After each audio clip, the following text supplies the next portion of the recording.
high intensity is one of the ingredients that you need in your cake in order to get the result you want. And the first point of this video is that you need to really constantly be looking for new ingredients to the recipe that you're using to produce the result you want. So if the recipe is supposed to give you alternate picking mastery and it's not delivering, that's an ingredient you're missing. And that can be on all levels. That can be in your expectations. It can be in what you actually physically do when you practice. It can be how much you practice. It can be how much you practice at one time. Whether you're practicing 1 hour, 30 minutes a day, whether you're practicing or intensely like 8 or 10 hours in one day. Different things give you different results. And if you don't get the results you expect, then you're missing something. It's never a matter of ability. So it's not a magical quality being able to do, for instance, alternate picking on the highest level of all. It's just a matter of setting in motion the right kind of actions in order to get the result. And if you're not getting the result, keep looking for that extra thing, that new thing that can make it all come together. And so what I did was I didn't have videos like this. So I went out and said, okay, what people do I want to model? Who can I look at and say, okay, what did he do in order to achieve what he did? And so I looked at 3 people, just alternate picking as an example. I looked at Paul Gilbert, who seemed to have an extraordinary accuracy in his technique. He never missed a note, so it seemed. And he had this relaxed right hand. He didn't do all kinds of weird stuff to make the thing happen.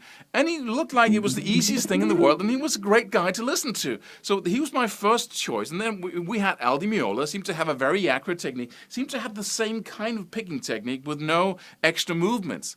And then was John McLaughlin. And these people were all very proficient at either playing with a clean sound or on an acoustic guitar. So that was my first criteria for who I wanted to model. And then I just left out everyone else. And then I said, okay, what did these people do? What's the common denominator here? And one of the first things I looked at was none of these people just practiced a lot. Every single one of them had a period of extremely high intensity surrounding their alternate picking practice or their technique practicing. So I could figure that one out. And then there's a ton of other things that really was the common denominator. How did they hold their hand? How did they go about practicing? For instance, I heard Paul Gilbert say something like that it's a good idea to practice with a clean sound so you can really get the right kind of feedback when you're practicing, so you can hear what you're doing and you can correct your mistake. And I saw a short video of him practicing backstage where he was doing something like that, just doing the same sweep picking pattern, of just 2 or 3 strings, just doing that over and over again, which pointed me to the principle of selecting something very small and then keep looping that over and over again. So you have to really look for these things and piece together your recipe. And this is going to sound like an advertisement or I'm trying to selling something, but this is really not the point. But that's the whole point in my programs. When we're talking the ultimate alternate picking training system, fretboard freedom, flow control, all the programs that are about building techniques or building a skill like that, it's really collecting all the different ingredients of the recipe. And that's why I remade these programs, because first I made them, years ago, and then I saw, okay, we're missing some ingredients that I thought that I had in there, but I was really unconscious about them. And then I remade the programs, put the new ingredients in there, so we had a complete recipe, so we could bake a cake. And that's really the whole area of teaching guitar.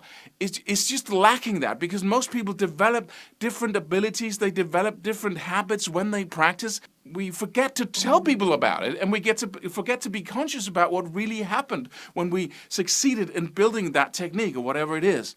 So the main point here of this video anyway, is not to go buy my programs necessarily, although you can.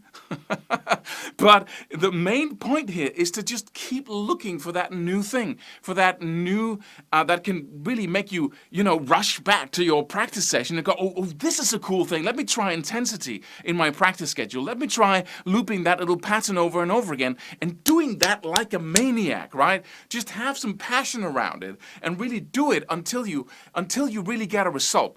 Because what you don't want is to conclude that, oh, it's probably something with me. I don't have the talent. I don't have the fingers. I have short fingers. My fingers are too long. I'm too rich. I'm too poor. All of that is just excuses to give up. It's just excuses to stop trying. It's never the practicing. It's never your physical abilities. It's what goes on in here. It's your level of motivation. It's your expectations. It's what you do, and what you do comes from here. So you're always working with what goes on in here. You're always looking for that new thing, that new insight that can make you rush back and practice and say, okay, now I know how to do it.